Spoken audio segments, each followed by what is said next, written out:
And Jesus says to the one who just buries it in the ground and hasn't done anything with his talent, with his resources, he says, I'm going to take that talent from you and give it to the guy who has more.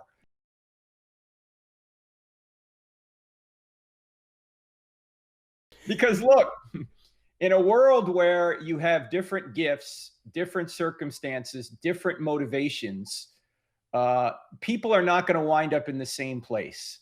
In fact, they're not even going to wind up in the same place in heaven because there are so many different factors that go into a quality of outcome, or let me just say outcome, that to try and force a quality of outcome is not something you're going to get in this life, and it's not even something you're going to get in the next life. In fact, Jesus talks about this in the parable of the talents, right?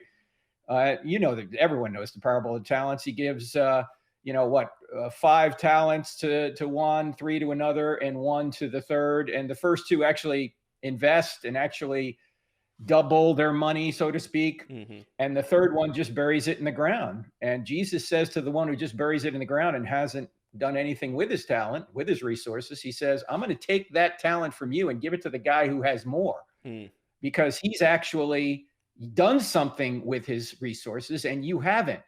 So this is exactly the opposite of equity. This is called justice, that people are going to be judged on what they do. Yes, we get into heaven based upon our faith in Christ because he's done all the work. But in terms of our rewards in heaven or our punishment in hell, that's based on what we do.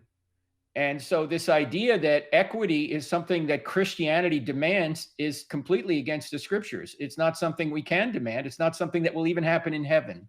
Yet that's what the left wants to do. We should all be for equality of opportunity. Yes, let's try and strive to have equality of opportunity under the law. But to mandate equity of outcome is something that you cannot get in any society. It has never happened in any society, and it's not even going to happen in heaven.